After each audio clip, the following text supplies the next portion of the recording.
Greetings, ladies and gentlemen.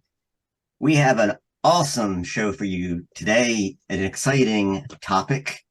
We're going to go down memory lane and talk about our memories of making or hearing the third Dead Milkmen album, Bucky Fellini. And I'll start. The seeds of this album were sown on the tour that we did right after we recorded Eat Your Paisley. If you want to go back and listen to that, you can hear we talked about Eat Your Paisley.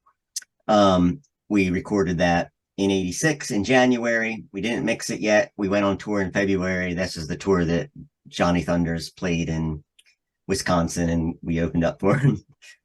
But I recently discovered that I have a tour diary of that tour, and I can confirm that we did open up for Johnny Thunders. And more reverb in the monitors. Yes. And also can you give me kind of like a bluish greenish like somewhere on the color spectrum? So my head breaks things into prisms. We went all the way to California on that tour, and I guess the big shot there was the Red Hot Chili Peppers show we did also with Meat Puppets at Fender's Ballroom. And we had on the way back, we stopped in Austin, Texas, and met up with our friends Glass Eye, and they had just released their album Huge, which is a great album I recommend. Produced by their bass player Brian Beatty, and we got to talking to them about our recording of Eat Your Paisley, and especially how Dave did not like the way we recorded it all separately and whatnot. And I think Brian was talking about how he got a good ambient room sound for Huge, and we got to hear it and it sounded great. And we're like, well, why can't we make an album that way? And Brian said, well, if you want to do it in Austin, Texas, I'll produce an album for you. And you can record it that way. You can record live and get an ambient room sound, and he has a good idea where he can do it. And Dave Reckner, our manager, was on tour with us, and we almost immediately started making plans that's what we would do. And in fact, we booked a tour at the end of December. At the end of 1986, not in December, at the end of 1986, starting in October. And it did end up in Austin, Texas. And we did record the album Bucky Fellini in San Marcos, Texas, at a place called the Firehouse. So that's how we got hooked up with Brian Beatty. And that's how we recorded it, was pretty much how he said, recording live for basic tracks and then doing overdubs, usually including vocals and whatever other instruments. And he had some ideas for all kinds of instruments. The writing of the album, I don't remember a whole lot, but I remember coming up with the song Taco Land shortly after we got home from the tour in February. Because that's where in February, right after Austin, we went to San Antonio and played at this place called Taco Land. And that was the inspiration for that song. I know Dave and I worked on music for a lot of the songs Rodney submitted lyrically. And Dave wrote a lot of bass lines, as you probably can guess. And Rodney put lyrics on top of those. And I also remember leaving for that October tour and still working with Dave to finalize how The Specialist is going to end, the song The Specialist. So I know we were working almost to the last minute kind of thing. And in Florida at the beginning of the tour, because in October we went down south first before we went across the United States. Dave Reckner booked us a day at a recording studio, a cheap demo studio, I guess. Then we made a cassette demo on basically recording live the songs we had for the album, so that we could mail that out to Brian, so we could get an idea of the songs we wanted to put on the album. Do we have a copy of that somewhere? We do not have a copy of that. We never made a copy of the cassette. I don't know why. Luckily, it didn't get lost in the mail. But if anybody has a copy, it would be Brian Beatty, and I doubt he has a copy. But that's pretty much my memory of the album. I don't remember how we came up with the Instant Clubhead. I don't think we had, that was not one of the songs we demoed, but it was obviously a song that got recorded. But I will now pass the mic to Dan, who will hopefully give us his memories of first hearing the album. Yeah, this was the first album I ever heard. A Dead Milkmen album I ever heard. And I was 14, and it was summertime, and my cousin Woods was walking around singing in a Bad Joe impersonation. I've got a kid, his name is Scott. He's growing blind and his blood just will not clot. And I was like, what is that? And he was like, oh, it's this band, the Dead Milkmen. And so he played tape for me, and starting with that song. So, Do you know where he first heard it? Probably his brother, Tim. Okay. And I'm not sure where he first heard. But yeah, so that then we just listened to the whole album. And I remember thinking, like, was this recorded in like a silo or something? Because it's just, and then reading in the liner notes, it says something like, warning, this album contains reverb. But yeah, that was my introduction to y'all. And it was pretty profound. Songs that stood out to me were definitely like Surfing Cow and Going to Graceland. And I love the way it opens, like the whole album. And of course, at the time, I didn't get the reference to, was that Sweet? Ballroom Blitz? Which was great when I did hear that, because that was even funnier at that point. But just that, like, Joe is just not ready, or he doesn't know if he's ready to go.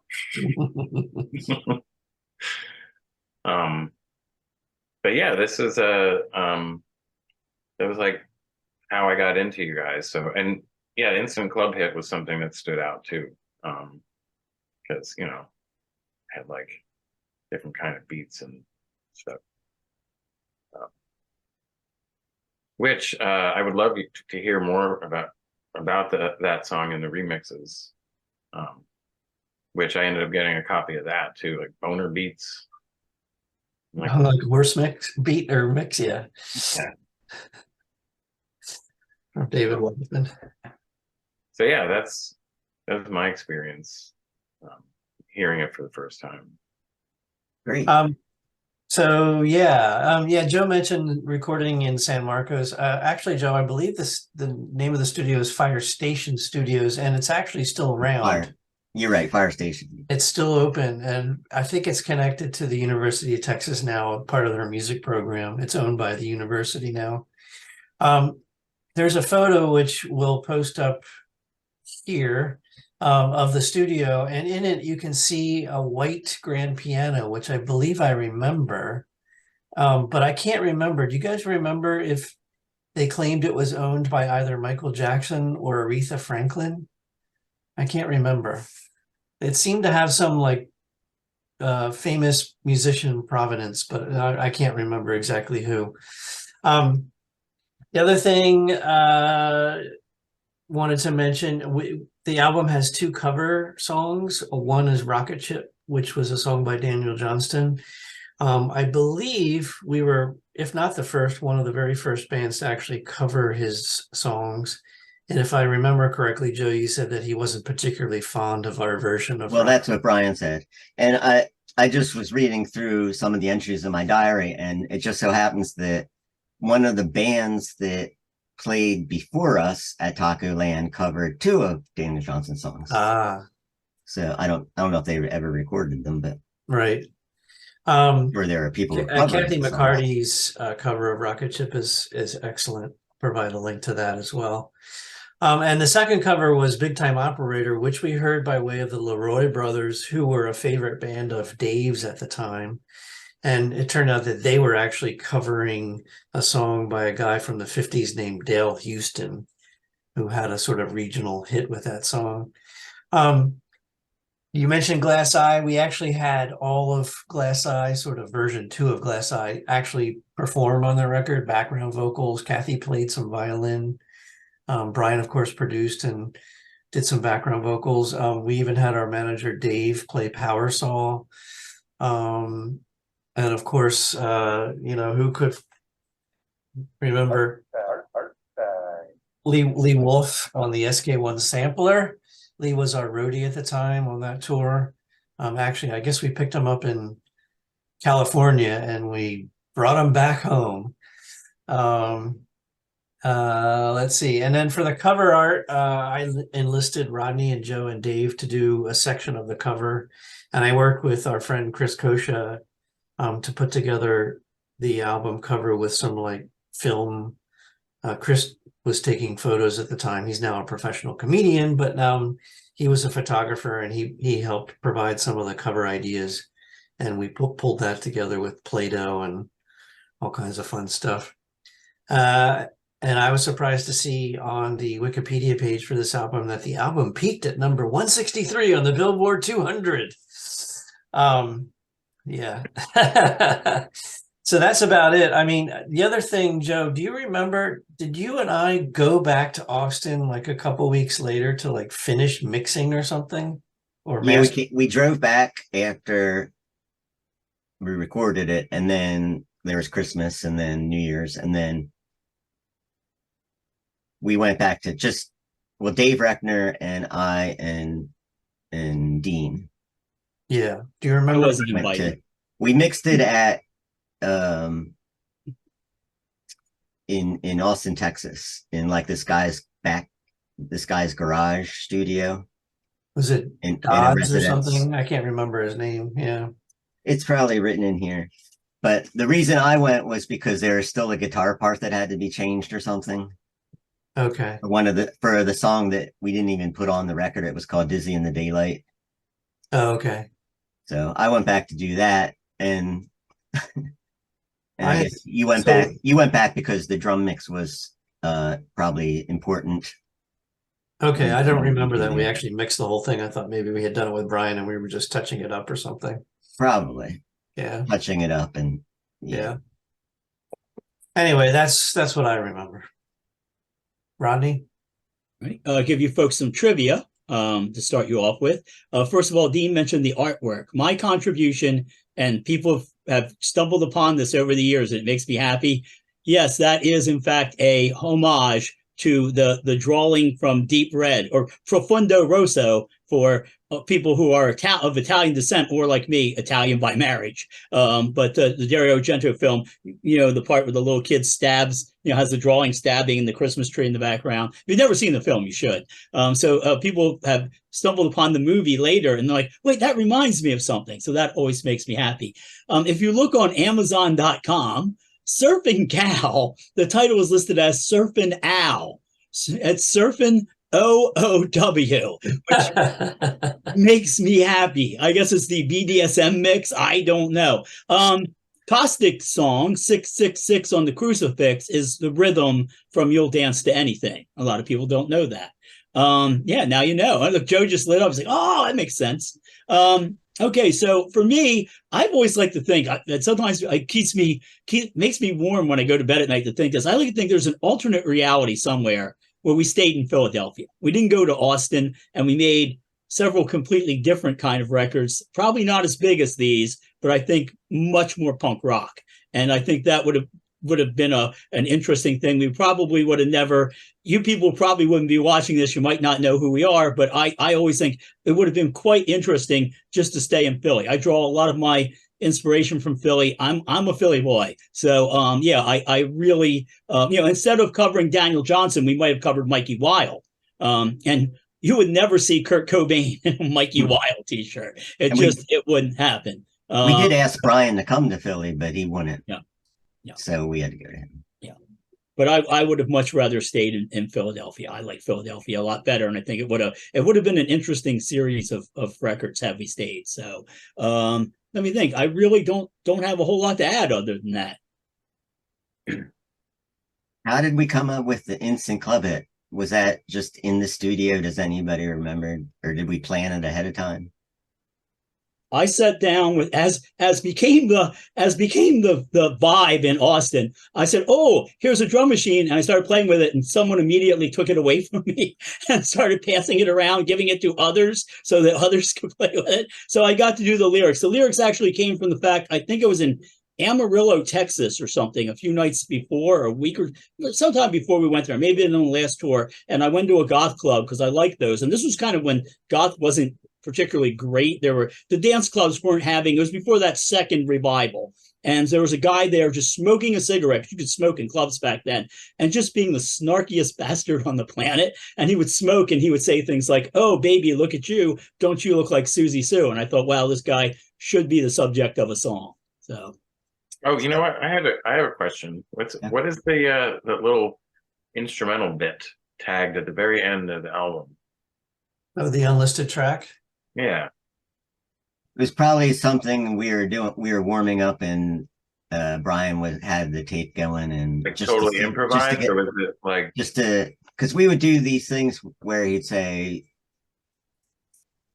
warm up and come and listen to what it sounds like, and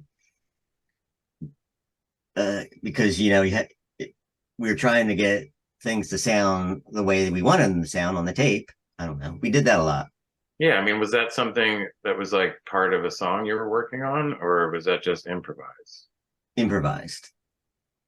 The weird thing is, if you see it on like Amazon or anything like that, it's listed as unlisted track, which is kind of like saying, "Hey, there's the Invisible Man right over there. You see him? You see him? Yeah." What? Like, yeah, why would it be? Why would they even say that? Just you don't have to. I saw an interview with you from back then, and you had said that the title came from the idea of like a Texas like surrealist filmmaker. Yeah, and then I found out later on when we did the cover of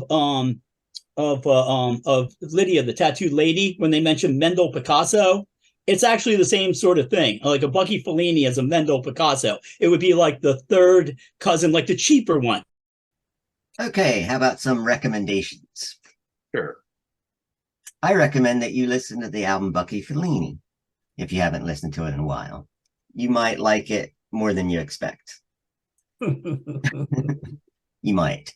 But I also recommend this book if you're looking to learn about pop music from the late 70s, early 80s, some of which inspired us, the Dead Milkmen.